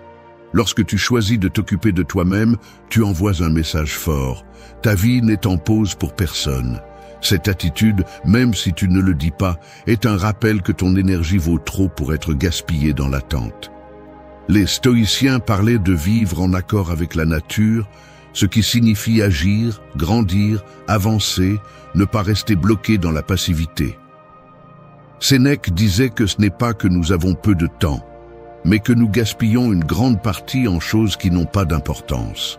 Attendre éternellement une réponse est l'une de ces pertes. Chaque jour que tu laisses passer en regardant l'écran est un jour qui ne revient pas.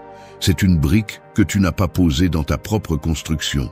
C'est pourquoi chaque minute de silence d'autrui doit être convertie en action propre. Construire peut signifier beaucoup de choses. Cela peut être exercer ton corps, lire pour nourrir ton esprit, travailler sur un projet personnel, améliorer ton environnement, apprendre une nouvelle compétence. Le but n'est pas de combler le vide avec des activités aléatoires, mais de canaliser ton énergie vers quelque chose qui te rapproche de la vie que tu veux.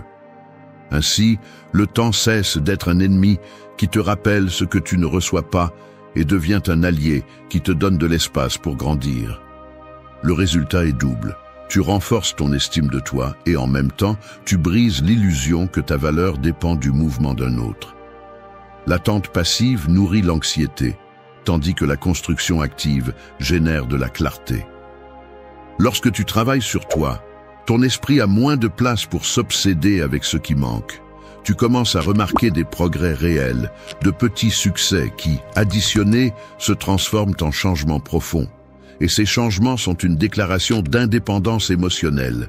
Tu ne le fais pas pour impressionner quelqu'un, tu le fais parce que ta vie mérite d'être vécue, avec ou sans réponse. Fais de chaque silence une opportunité de croître.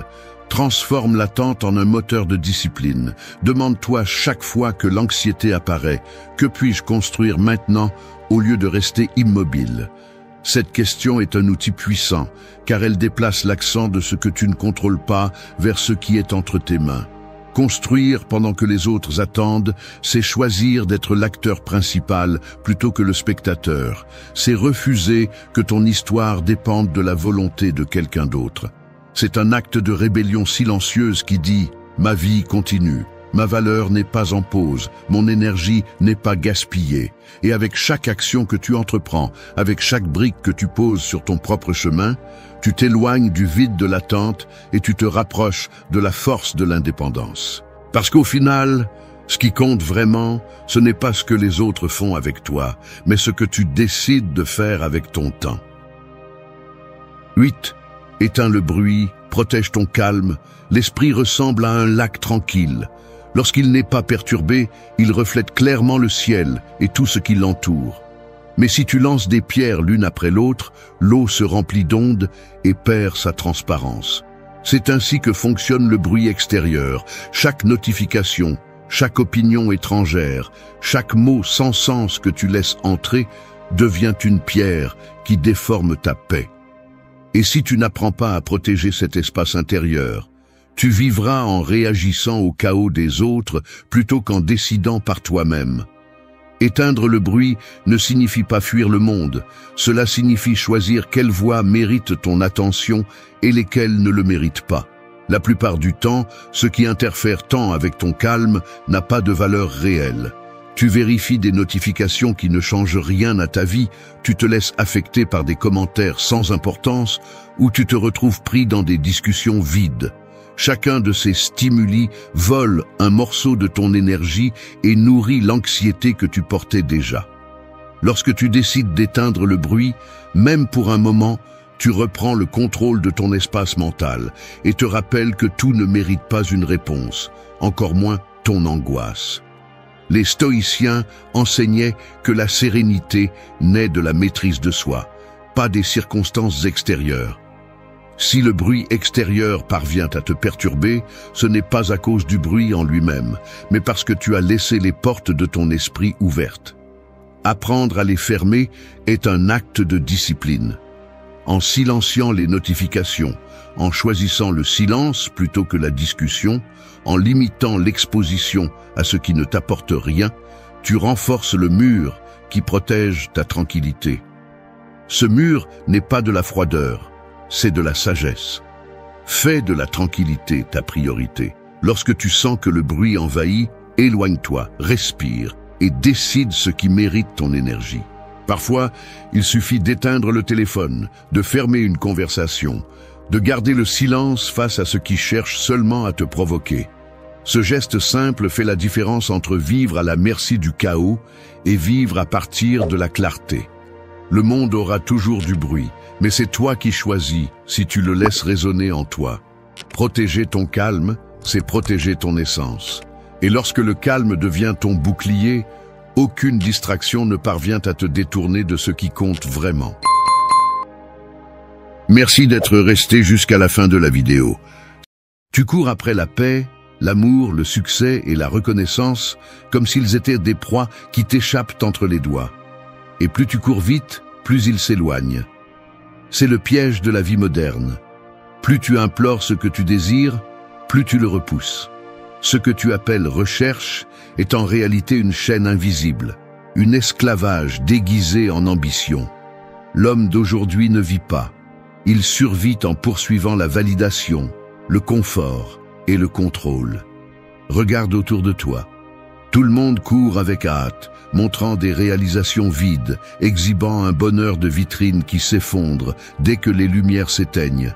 Et qu'est-ce qui reste? L'anxiété, la dépendance, la frustration. Le désespoir n'attire pas l'amour, n'attire pas la paix, n'attire pas le respect. Il attire l'indifférence, l'échec et le vide. Le stoïcisme brise ce cycle. Il ne te demande pas de mendier ni de supplier, il exige que tu te tiennes debout, que tu lâches ce que tu ne peux pas contrôler, que tu renforces ton esprit comme une forteresse imprenable et que tu te souviennes que la vraie grandeur ne se montre pas en courant après quoi que ce soit, mais en restant ferme. Celui qui maîtrise sa patience, son silence et son détachement n'a pas besoin de poursuivre quoi que ce soit, car il devient un aimant qui attire ce que les autres implorent. Ce n'est pas un discours de consolation, c'est un appel à se réveiller. Tant que tu poursuivras, tu seras esclave. Lorsque tu décideras de t'arrêter et de te gouverner, ce que tu désires viendra à toi. Reste jusqu'à la fin, car tu découvriras 8 leçons stoïciennes qui changeront la façon dont tu affrontes la vie et t'apprendront à transformer la poursuite en attraction. 1. Fais de ton esprit une forteresse imprenable. Un château ne se construit pas avec des briques fragiles, ni avec des murs faibles. Il se construit avec des fondations solides, avec des pierres qui ne cèdent pas au vent ni à la tempête. Ton esprit doit être ainsi, une forteresse imprenable qui ne s'effondre pas face à la pression extérieure ni à l'incertitude de l'avenir. Car si ta force mentale dépend de ce que disent les autres, de ce qu'ils applaudissent ou de ce qu'ils te refusent, alors tu n'as pas un château, tu as une cabane qui se brise au premier souffle du monde. Fais de ton esprit un territoire sacré que personne ne peut envahir sans ton autorisation, car c'est dans cette forteresse que réside la véritable liberté. La société moderne vit en esclavage de l'anxiété précisément parce que ses murs internes sont construits avec la validation externe. Un commentaire négatif, un rejet, une comparaison sur les réseaux sociaux suffisent pour faire s'effondrer la sécurité de quelqu'un. Et lorsque ta sécurité dépend de facteurs externes, tu es condamné à vivre dans un état de guerre constante, car l'extérieur ne sera jamais stable. La forteresse de ton esprit ne peut pas être construite avec des matériaux que tu ne contrôles pas. Elle doit être élevée avec discipline, avec autocontrôle et avec la certitude que ta valeur ne dépend d'aucun applaudissement. Le stoïcisme nous rappelle que la véritable bataille se déroule dans ce que nous pensons et comment nous interprétons la réalité. Tu peux affronter la même tempête que les autres, mais si ton esprit est entraîné pour résister, cette tempête ne détruit pas, elle renforce seulement. Marc Aurèle le disait clairement, l'esprit s'adapte et transforme toute difficulté en vertu. C'est l'essence d'une forteresse imprenable. Il ne s'agit pas d'éviter les difficultés. Il s'agit de les transformer en entraînement pour la force intérieure. Un exemple simple. Si quelqu'un te critique durement, ta réaction montre la qualité de tes murs internes.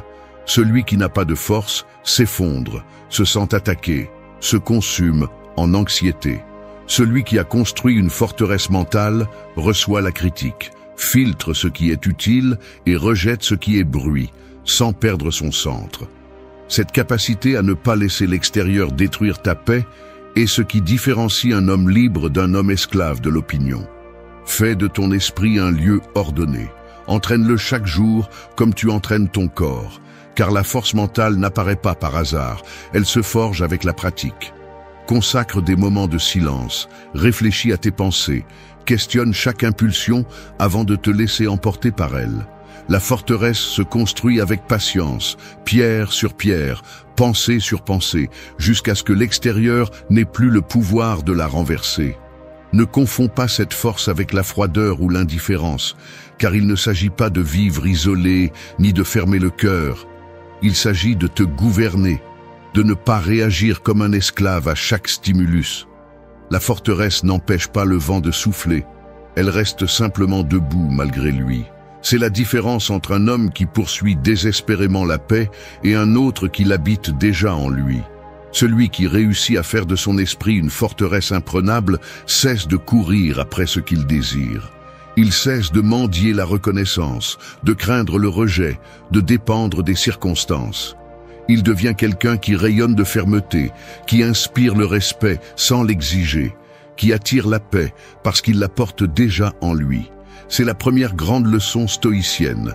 Avant de conquérir quoi que ce soit à l'extérieur, tu dois conquérir ton propre esprit, car tout ce que tu cherches commence et se termine dans la façon dont tu penses et comment tu décides de faire face à la vie.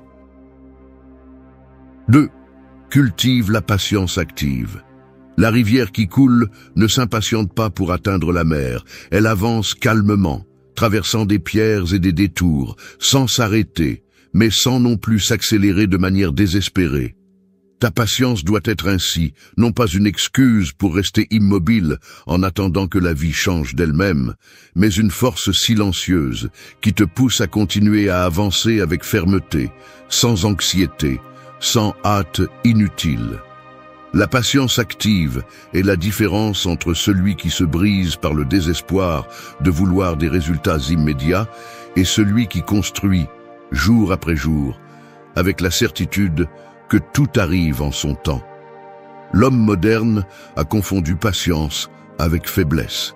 Il pense que être patient, c'est croiser les bras, supporter les injustices ou se résigner à la médiocrité. C'est pourquoi il cherche des raccourcis, des solutions rapides, des gratifications instantanées qui ne résolvent rien. Il s'impatiente dans une file d'attente, se frustre avec un retard, désespère parce que le succès n'arrive pas au rythme de son anxiété. Et en se précipitant, il perd la capacité de soutenir des processus, de résister à des épreuves et de former du caractère. Le manque de patience est le carburant de l'anxiété qui le consume et le transforme en esclave de l'immédiateté. Le stoïcisme enseigne le contraire. La patience est un pouvoir actif, pas une attente passive. Cela signifie supporter avec sérénité ce que tu ne peux pas accélérer, tout en travaillant sur ce qui est sous ton contrôle. C'est se lever chaque jour et faire le pas qui correspond, même si tu ne vois pas de résultats immédiats. C'est rester ferme dans ton processus, sans te rendre à cause de l'impatience de ne pas récolter encore ce que tu as semé. Cette discipline silencieuse est ce qui distingue celui qui réalise de grandes choses de celui qui abandonne à mi-chemin. Pense à quelqu'un qui entraîne son corps. Il n'obtient pas de force en une seule séance, ni de discipline en une semaine. Le progrès se construit lentement, presque imperceptiblement, et n'est remarqué qu'après des mois de constance. La patience active est celle qui permet de maintenir la pratique, même si les résultats ne sont pas encore visibles, parce qu'elle comprend que chaque jour compte et que chaque effort s'accumule. Celui qui désespère abandonne, celui qui cultive la patience continue jusqu'à ce que le changement devienne inévitable. La patience active implique également un contrôle sur les émotions. Lorsque tu fais face à une difficulté, l'esprit impatient exige des solutions immédiates, crie pour s'échapper, s'enfonce dans la frustration. L'esprit patient évalue, observe, prend des décisions depuis le calme et conserve de l'énergie pour agir avec précision. Cette différence entre réagir avec hâte ou répondre avec sérénité marque le destin de toute situation. Mais cultiver cette vertu nécessite de l'entraînement. Il ne s'agit pas seulement d'attendre, mais de transformer l'attente en action consciente. Apprends à respirer profondément lorsque l'anxiété te brûle de l'intérieur. Fixe-toi des petits objectifs qui te rappellent que progresser n'est pas toujours sauter. Parfois, c'est marcher lentement. La patience active est une arme contre le désespoir qui ruine les relations, les projets et les rêves. Combien de personnes détruisent des liens parce qu'elles ne supportent pas le rythme de l'autre? Combien abandonnent leurs objectifs parce qu'elles ne voient pas de résultats immédiats? Combien perdent la paix parce qu'elles veulent contrôler ce qui n'est pas encore prêt? L'impatient devient l'esclave de la frustration. Le patient devient le maître de son temps et de son énergie. Lorsque tu cultives la patience active, tu cesses de poursuivre avec anxiété ce que tu désires. Tu deviens quelqu'un qui avance sans s'arrêter, mais sans désespérer. 3. Brise la dépendance à la validation. Le miroir que tu poursuis pour confirmer ta valeur change constamment de forme, se fissure et reflète des images qui ne sont pas réelles. Ainsi vit celui qui dépend de l'approbation des autres, se modelant selon les yeux des autres, se fragmentant en versions qui ne finissent jamais de s'adapter. Ce besoin d'être vu, reconnu et applaudi se transforme en une prison invisible qui vole la liberté et nourrit l'anxiété. Chaque critique est ressentie comme un coup et chaque silence comme un rejet, car l'identité est construite sur des fondations qui n'appartiennent pas à soi-même. La société a transformé la validation en monnaie courante. Réseaux sociaux, opinion publique, comparaison constante, tout pousse à mesurer la valeur personnelle en fonction des réactions externes. Le problème est que ces réactions ne sont jamais stables. Aujourd'hui, on t'applaudit, demain on t'oublie, après-demain on te critique. Vivre sous cette fluctuation, c'est accepter que ta paix dépend de la volatilité du monde, et c'est la forme la plus claire de l'esclavage émotionnel. Le stoïcisme offre une autre perspective. Ta valeur ne dépend de rien d'extérieur, mais de la cohérence interne. Épictète le résumait dans l'idée que ce ne sont pas les choses qui nous affectent, mais le jugement que nous portons sur elles. Il en va de même pour la reconnaissance. Ce n'est pas la critique qui te blesse, mais ton besoin qu'elle n'existe pas. Ce n'est pas l'indifférence qui te détruit, mais l'obsession d'être toujours vu. En brisant cette chaîne, la porte s'ouvre à une liberté qui ne peut être arrachée. Vivre sans cette dépendance ne signifie pas ignorer le monde ou mépriser tout le monde. Cela signifie maintenir ton centre même lorsque les autres ne le reconnaissent pas. Cela implique d'écouter sans s'effondrer, d'accepter les éloges sans qu'ils deviennent ton carburant, d'agir selon tes principes même s'il n'y a pas d'applaudissements. C'est la décision d'être intègre avec toi-même, avant d'être accepté par n'importe qui. Paradoxalement, plus tu supplies pour la validation, moins tu obtiens de respect. Le besoin repousse parce qu'il montre le vide, la fragilité et la dépendance. La fermeté, en revanche, attire. Celui qui marche sûr de son jugement et de ses valeurs, même si les autres le remettent en question, suscite une admiration authentique. L'authenticité devient un aimant beaucoup plus puissant que toute tentative de plaire à tout le monde. Pratiquer cette leçon nécessite du courage. Cela signifie apprendre à dire non quand on s'attend à ce que tu dises oui, maintenir tes décisions même si elles dérangent, accepter que ton chemin ne sera pas approuvé par tous. Cela exige d'examiner tes actes et de te demander « Est-ce que je fais cela parce que je pense que c'est correct ou parce que je veux qu'on m'applaudisse ?» Chaque fois que tu choisis de plaire plutôt que d'être authentique, tu cèdes ton pouvoir. L'entraînement commence dans le quotidien. Fais des choses que tu ne partages nulle part, des décisions petites que seul toi connais et qui te font te respecter davantage. Apprends à remercier un compliment sans en dépendre, à recevoir une critique sans perdre l'équilibre. Écris-le si nécessaire et répète-le. Ma valeur ne dépend de l'approbation de personne. Cette phrase, lorsqu'elle devient une conviction, est un bouclier que rien d'extérieur ne peut traverser. Briser la dépendance à la validation, c'est retrouver ta liberté. Tu n'auras plus besoin de courir après les applaudissements parce que la cohérence sera suffisante. Et de cette indépendance, tu attireras plus de respect que tu n'as jamais réussi à mendier de l'attention. Le bruit des opinions des autres deviendra un écho lointain, tandis que la voix qui compte vraiment, la tienne, s'élèvera claire et ferme pour guider le cours de ta vie. 4. Entraîne-toi à l'inconfort volontaire. Le métal le plus fort ne naît pas brillant, il est forgé entre les flammes, les coups et la pression. Sans feu et sans marteau, il resterait un morceau faible de matière sans forme. Il en va de même pour l'esprit et le caractère. Si tu ne traverses pas l'inconfort, tu ne découvriras jamais ta véritable force.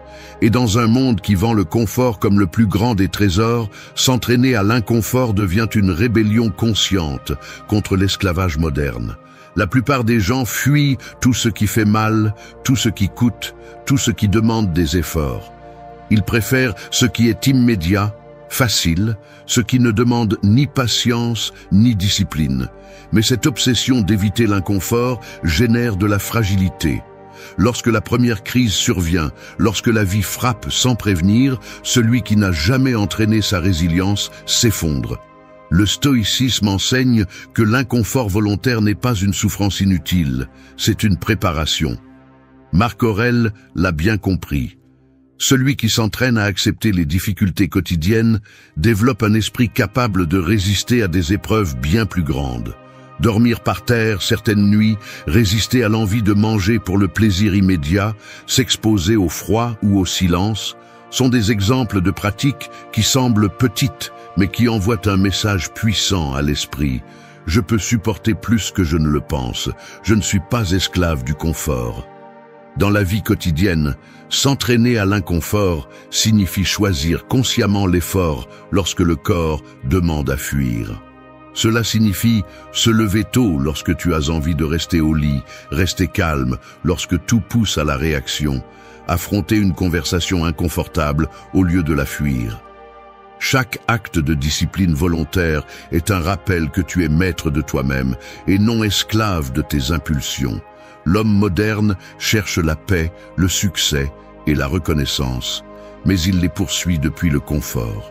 Il veut un corps fort sans transpiration, il veut du respect sans sacrifice, il veut de l'amour sans vulnérabilité, il veut la paix sans silence. Et cette contradiction le condamne à la frustration. Celui qui choisit de s'entraîner à l'inconfort, en revanche, apprend que la force se construit à chaque renoncement au plaisir immédiat, à chaque décision de tenir bon, alors qu'il serait plus facile de se rendre. C'est là la racine du respect de soi. L'inconfort volontaire est aussi une arme contre l'anxiété. Lorsque tu choisis consciemment de passer par des épreuves que d'autres éviteraient, ton esprit s'adapte, se renforce et perd la peur de l'inattendu. Tu n'as plus peur des changements ni des crises, parce que tu as entraîné en toi la capacité de résister. Et cet entraînement rend la vie plus prévisible, car ce qui effraie les autres n'est pour toi qu'un autre défi que tu peux relever. Mets-le en pratique de manière concrète. Marche sous la pluie, sans courir te réfugier. Consacre une journée à être sans distraction technologique. Fais de l'exercice, même si la fatigue te pèse. Jeûne pendant quelques heures, même si ton corps réclame.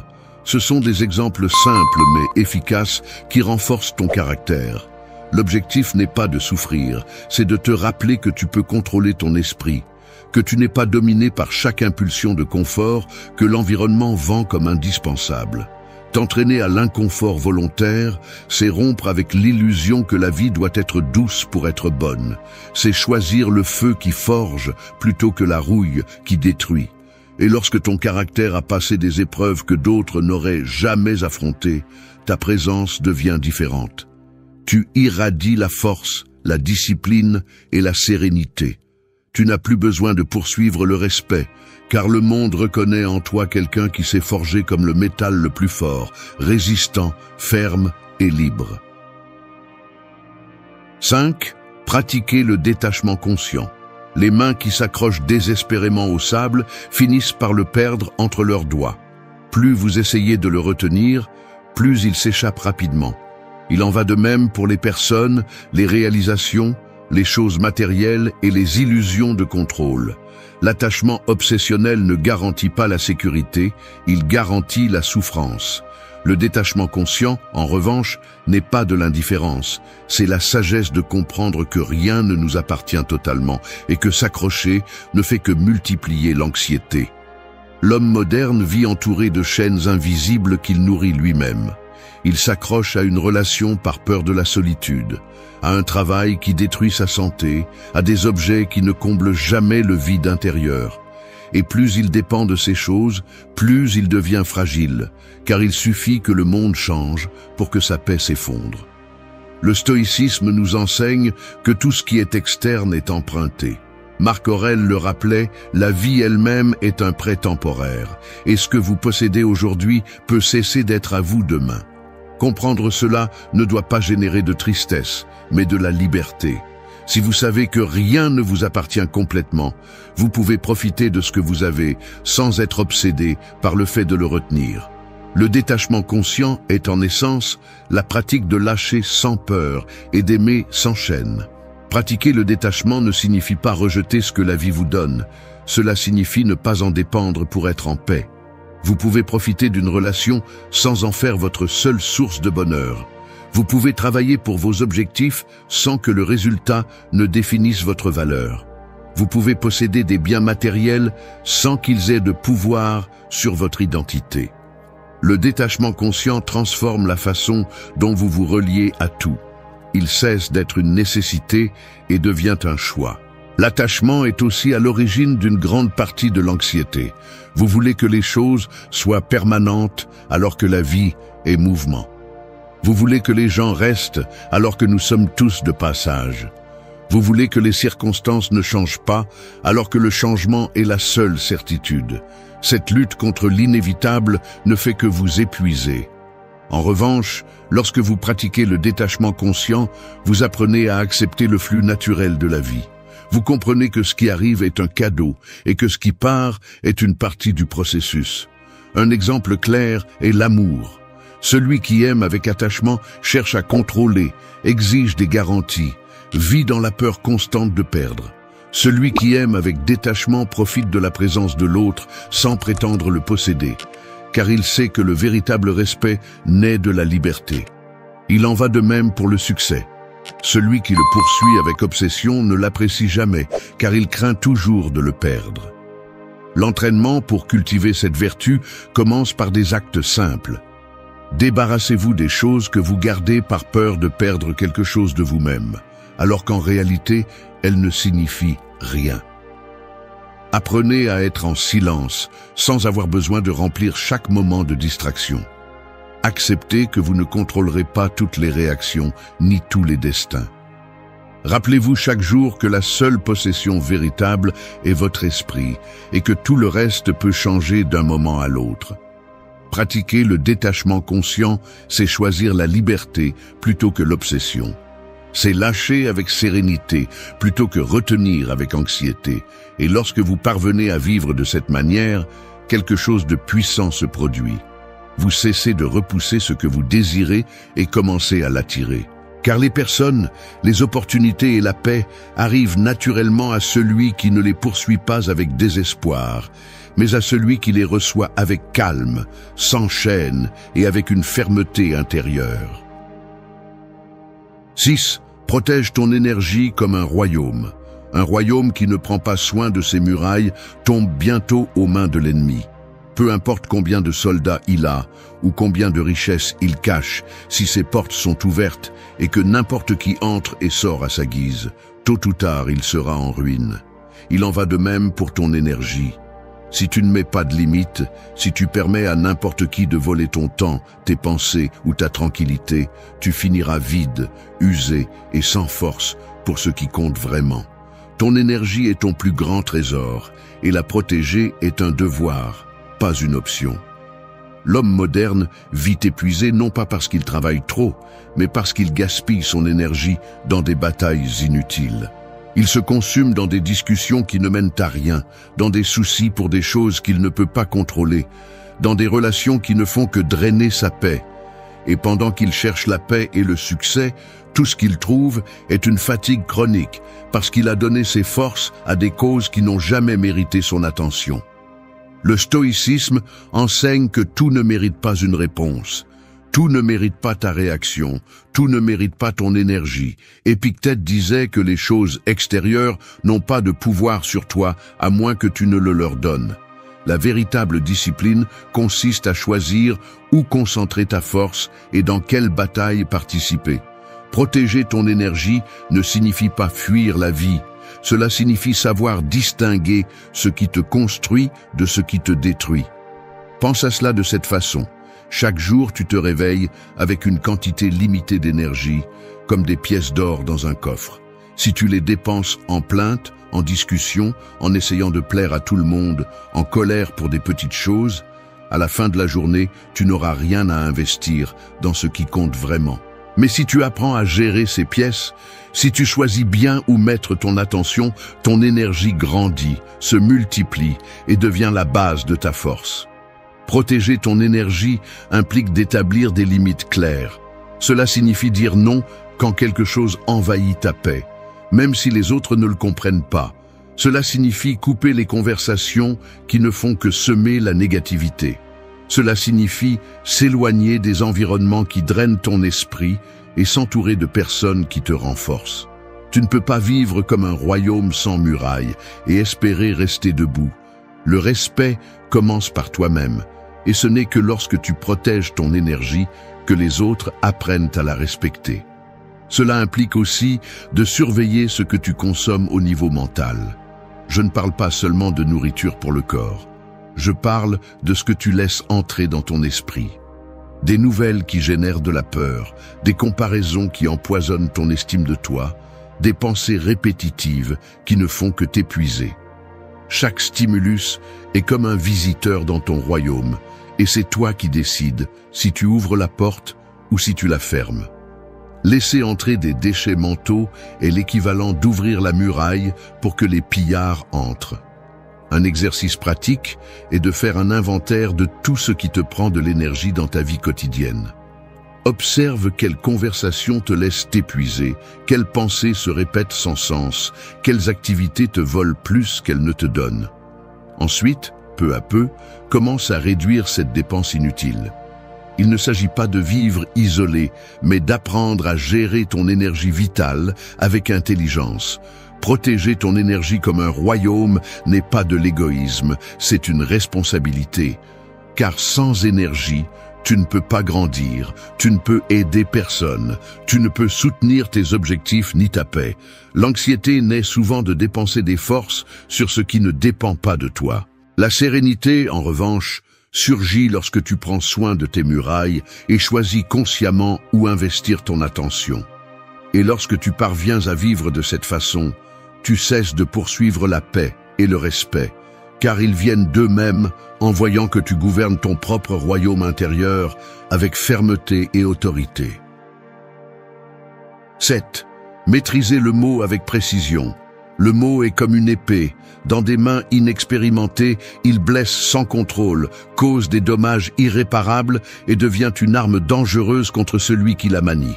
Mais entre les mains d'un guerrier discipliné, il devient un outil de précision, capable de couper seulement ce qui est nécessaire et de défendre fermement sans gaspiller d'énergie.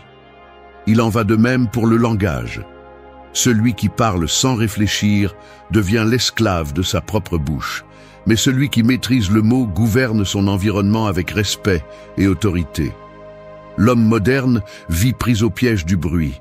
Il parle trop, promet sans tenir, discute pour imposer, donne son avis sur tout sans rien comprendre. Chaque mot lancé sans soin affaiblit sa crédibilité et érode sa force. Quand quelqu'un ne mesure pas ce qu'il dit, il transmet de l'insécurité et sa voix devient un écho vide que personne ne respecte. En revanche, celui qui maîtrise le mot transmet la sérénité, inspire la confiance et projette la force même dans le silence. Le stoïcisme enseigne qu'il ne faut pas parler plus que nécessaire, ni dire ce qui n'édifie pas. Sénèque avertissait que souvent le silence est plus puissant que n'importe quel discours. Maîtriser le mot ne signifie pas parler peu, cela signifie parler avec précision. Cela signifie choisir les mots comme un artisan choisit ses outils, sachant que chaque phrase peut construire ou détruire, attirer le respect ou semer la méfiance. Regardez ce qui se passe dans une discussion. Celui qui se laisse emporter par la colère crie, insulte et s'épuise, mais convainc rarement. Celui qui contrôle ses mots répond calmement, utilise des phrases claires, ne se laisse pas provoquer et, sans avoir besoin de hausser la voix, impose le respect. Maîtriser le mot, c'est maîtriser l'émotion qui le soutient. Il ne s'agit pas seulement de ce que vous dites, mais de la force silencieuse qui se cache derrière vos mots. Pratiquer cette discipline exige 3 étapes. Réfléchir avant de parler, parler avec précision et se taire quand c'est nécessaire. Réfléchir avant de parler, c'est se demander si ce que vous allez dire construit ou détruit, si c'est vrai ou juste un élan. Parler avec précision, c'est éviter les fioritures inutiles, les phrases vides ou les promesses impossibles. Et se taire quand c'est nécessaire, c'est se rappeler que toute provocation ne mérite pas de réponse, et que parfois le silence est la déclaration la plus ferme de toutes. Celui qui maîtrise le mot comprend aussi le pouvoir de l'écoute. Parce que parler avec précision ne signifie pas monopoliser le dialogue. Cela signifie savoir écouter pour répondre avec sagesse. Celui qui écoute attentivement gagne en clarté et sa réponse devient plus précise. En revanche, celui qui interrompt et se précipite révèle de l'anxiété et un manque de contrôle. Le mot précis naît du silence attentif. Un exercice utile est de s'entraîner à la retenue. Lorsque vous ressentez l'envie de répondre immédiatement, respirez et retardez votre réaction de quelques secondes. Cet espace coupe le pouvoir de l'impulsion et vous permet de choisir plus clairement ce que vous allez dire. Un autre exercice est de réduire vos mots à l'essentiel. Communiquez ce que vous voulez en le moins de phrases possible, sans fioritures inutiles. Cette économie de langage génère de la force et de l'autorité.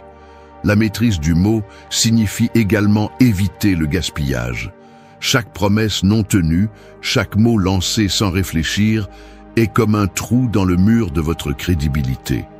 Si vous dites que vous allez faire quelque chose, faites-le. Si vous n'êtes pas sûr, ne promettez pas.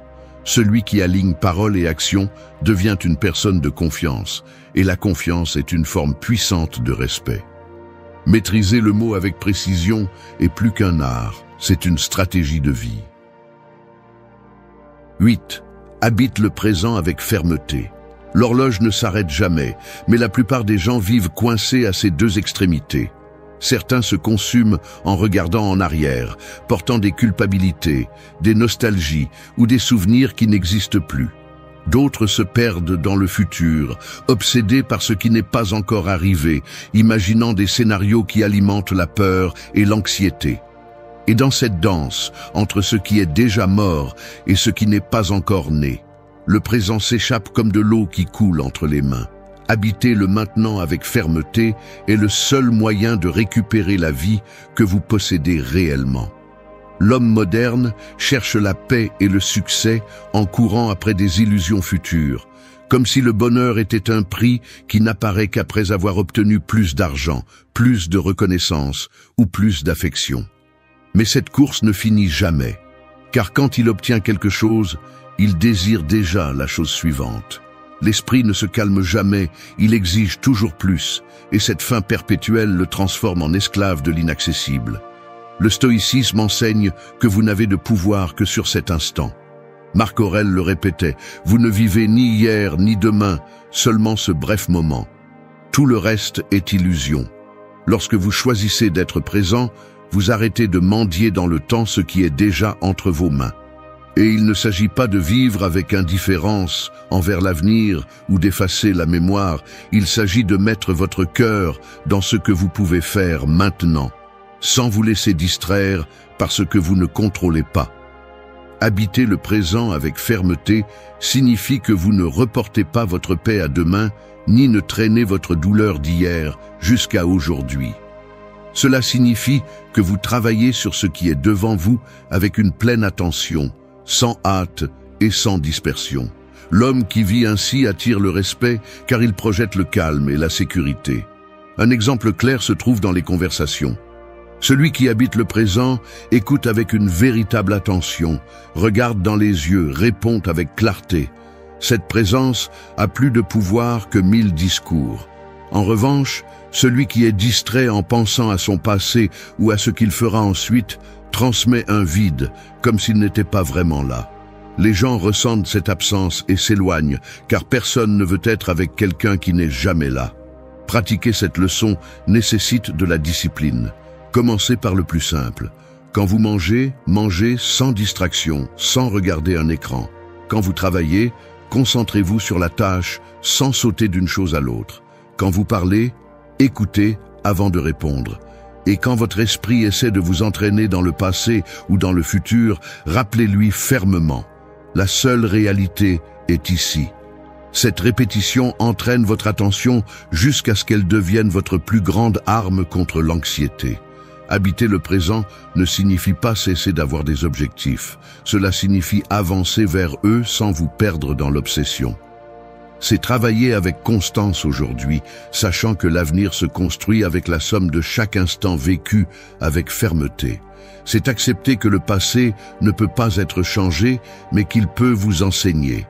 C'est reconnaître que la seule chose que vous possédez vraiment est cette seconde, et que la gaspiller, c'est perdre votre vie. Lorsque vous habitez le présent avec fermeté, vous cessez d'être l'esclave de l'anxiété pour ce que vous ne pouvez pas contrôler. Vous ne poursuivez plus la paix, car vous la trouvez ici même. Vous ne courez plus après la reconnaissance, car votre présence authentique attire le respect sans avoir besoin de le mendier. Et vous n'échappez plus au vide, car vous apprenez à remplir chaque moment avec conscience et intention. C'est la dernière grande leçon. Le maintenant n'est pas un pont pour arriver à autre chose. C'est l'endroit où tout commence et où se trouve toujours la véritable liberté. Merci d'être resté jusqu'à la fin de la vidéo. Si vous avez tout vu, commentez « Je suis stoïcien » comme notre signe